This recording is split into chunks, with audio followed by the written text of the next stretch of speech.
आज हम ये ब्यूटीफुल सा आई मेकअप लुक क्रिएट करेंगे, जिसको क्रिएट करना बहुत इजी है।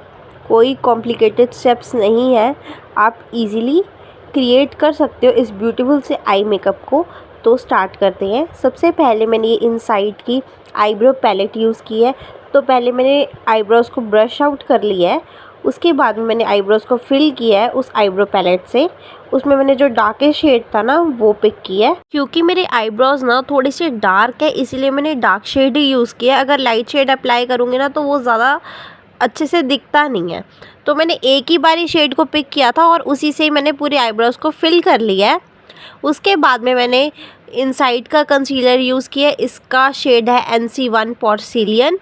इसे मैंने यूज़ किया आईब्रोज़ को अच्छी शेप देने के लिए, और जितना भी ज़्यादा प्रोडक्ट अप्लाई हो गया हो वो सारा का सारा क्लीन हो जाए। इससे एक आईब्रोज़ को क्लीन लुक मिल जाएगी। अब मैं ऊपर भी अप्लाई कर रही हूँ कंसीलर। आप देख सकते हो कंसीलर अप्लाई करने से कितनी अच्छी शेप में आ जाते हैं। अब यहाँ पर मैंने कंसीलर को लिड पे और अंडर आई एरिया पर अप्लाई किया। उसके बाद मैंने फिंगर से ही इसे ब्लेंड कर दिया था, वो पार्ट रिकॉर्ड नहीं हो पाया था। अब यहाँ पर मैं इनसाइड का लूज़ पाउडर यूज़ किया और इससे मैं कंसीलर को सेट कर रही हूँ, जिससे कि कंसीलर लॉक हो जाए और स्मज ना हो। ये स्टेप बहुत इम्पॉर्टेंट है। आप लूज़ पाउडर की जगह कॉम्पैक्ट पाउडर भी यूज़ कर सकते हो। उसके बाद में अब आई मेकअप के लिए मैंने पिंक शेड यूज़ किया है और स्मॉल ब्रश पे मैंने इस पिंक शेड को पिक किया है और स्मॉल डॉट्स अप्लाई कर रही हूँ मैं क्रीज एरिया पर। इससे हमें पता लग जाएगा कि इस शेड को हमने किस तरीके से ब्लेंड करना है। ये स्टेप आप स्किप भी कर सकते हो। अब मैंने फ्लफ़ी ब्रश पे यही शेड पिक किया है, पिंक वाला, और इसको मैं अब ब्लेंड कर रही हूँ क्रीज एरिया पर और ट्रांजिशन एरिया पर। आपको ज़्यादा एक बारी में शेड पिक नहीं करना, पहले मिनिमल शेड पिक करके आपको अच्छे से ब्लेंडिंग कर लेनी है। और सबसे इम्पॉर्टेंट, आप टेप अप्लाई करना बिल्कुल भी मत भूलना आई मेकअप स्टार्ट करने से पहले, वो मैं पहले बताना भूल गई थी। अब यहाँ पर मैं शेड को और इंटेंस कर रही हूँ और इसको भी अच्छे से ब्लेंड कर लेना है। और आपने इस स्टेप के लिए फ्लफ़ी ब्रश ही यूज़ करना है। उसके बाद में मैंने ये कलर्स क्वीन का जेल काजल यूज़ किया है और इससे मैं आउटर कॉर्नर पर कुछ इस तरीके से वी क्रिएट कर रही हूँ।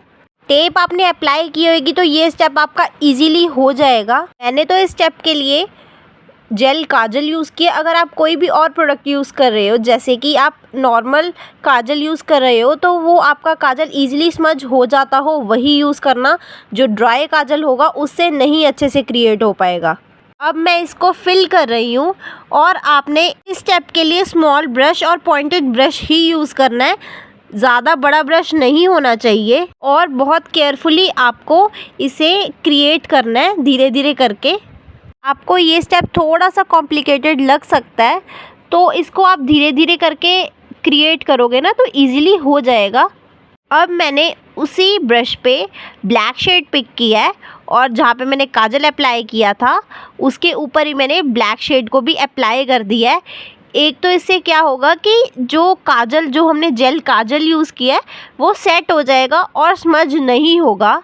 और जहाँ पे काजल अच्छे से अप्लाई नहीं हुआ होगा वहाँ पे ये शेड अप्लाई हो जाएगा। उसके बाद में मैंने येलो शिमरी शेड यूज़ किया है, उसी शेड पे ही मैंने ये येलो शिमरी शेड पिक किया है और इसको मैं सेंटर ऑफ द लिड पर अप्लाई कर रही हूँ। और आपने जो पहले आउटर कॉर्नर पर वी क्रिएट किया था ना, वो आपने आउटर कॉर्नर तक ही रखना है, उसको ज़्यादा अंदर तक नहीं लेकर आना। ऐसा नहीं होना चाहिए कि आप उसको सेंटर ऑफ द लिड तक ले आए। मैंने शिमरी शेड अप्लाई करने के लिए स्मॉल ब्रश यूज़ किया है। आप फिंगर से भी अप्लाई कर सकते हो शिमरी शेड को, और आपने इसको सेंटर ऑफ द लिड पर ही अप्लाई करना है, इनर कॉर्नर तक नहीं लेकर जाना, क्योंकि इनर कॉर्नर पर हमने दूसरा शिमरी शेड अप्लाई करना है। अच्छे से इसको ब्लेंड कर लेना है ताकि हार्श लाइंस ना रहें। उसके बाद में मैंने ये वाइट शिमरी शेड यूज़ किया है, उसी स्मॉल ब्रश पे पिक किया है शिमरी शेड को और इनर कॉर्नर पर अब इसे अप्लाई कर रही हूँ कुछ इस तरीके से। शिमरी शेड अप्लाई करने के बाद मैंने टेप को रिमूव कर दिया है। आप देख सकते हो टेप रिमूव करने के साथ एक्स्ट्रा प्रोडक्ट था जो भी वो हट चुका है। अब मैं एक क्लीन लुक देने के लिए आउटर कॉर्नर से कंसीलर यूज़ कर रही हूँ। टेप अप्लाई करने से कंसीलर हट जाता है, तो वो भी इस स्टेप से ठीक हो जाएगा। जहाँ पे आपने टेप अप्लाई की थी ना, जहाँ पे आपका कंसीलर हट गया है, वहाँ पे आप इसे अप्लाई कर लेना। उसके बाद में कंसीलर अप्लाई करने के बाद उसे लॉक भी करना है, तो उसके लिए मैंने लूज़ पाउडर यूज़ किया। आप कॉम्पैक्ट पाउडर भी यूज़ कर सकते हो। यहाँ पर ना मैंने थोड़ा सा ज़्यादा लूज़ पाउडर यूज़ किया, जैसे हम बेकिंग करते हैं ना उस तरीके से। तो इसे मैं डस्ट ऑफ कर दूंगी फ्लफ़ी ब्रश से बाद में। उसके बाद में मैंने जो पहले जेल काजल यूज़ किया था कलर्स क्वीन का, उसी से ही मैं लाइनर क्रिएट कर रही हूँ। और आपने एकदम थिन लाइनर अप्लाई करना है, क्लोज टू लैश लाइन। और आपने इस लाइनर का कोई भी विंग क्रिएट नहीं करना है, बस आउटर कॉर्नर तक ही आपको इसे अप्लाई करना है। उसके बाद में मैंने यहाँ पे हाइलाइटर यूज़ किया है ब्राउ बोन एरिया पे, जिससे कि एक हाइलाइटेड इफ़ेक्ट मिल जाएगा। आप इसकी जगह पे शिमरी शेड भी यूज़ कर सकते हो। अब मैंने उसी हाइलाइटर को इनर कॉर्नर पर भी अप्लाई किया है। अब जो मैंने पहले लूज़ पाउडर से बेकिंग की थी ना, अब मैं उसको डस्ट ऑफ कर रही हूँ एक्स्ट्रा प्रोडक्ट को फ्लफ़ी ब्रश से। अपने अच्छे से प्रोडक्ट को डस्ट ऑफ कर लेना है, जो भी एक्सेस में होगा। उसके बाद में मैंने पिंक शेड को, जो सबसे पहले यूज़ किया था, पिंक शेड को स्मॉल ब्रश की हेल्प से मैंने लोअर लैश लाइन पर अप्लाई कर दिया है। इस स्टेप के लिए आप कोई भी ब्रश यूज़ कर सकते हो, ज़रूरी नहीं है कि स्मॉल ब्रश यूज़ करो। फिर मैंने मेबलिन का कलॉसल काजल यूज़ किया है, इसे मैं वाटर लाइन पर अप्लाई कर रही हूँ। आपने इसको ऊपर की साइड भी अप्लाई करना है, आइज़ क्लोज़ करने से ना ऊपर की साइड भी अप्लाई हो जाता है।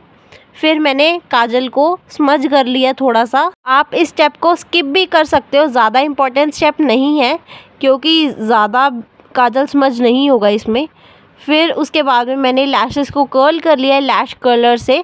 अगर आपके पास ये ना हो ना, तो ये स्टेप स्किप कर देना, ये टोटली ऑप्शनल है। लैशेस कर्ल करने के बाद मैंने मस्कारा अप्लाई की। ये मैंने ग्लैम 21 का मस्कारा यूज़ किया है, और इसे मैं लैशेस को अच्छे से कोट कर रही हूँ, जिससे कि एक अच्छा वॉल्यूम मिल जाएगा लैशेस को।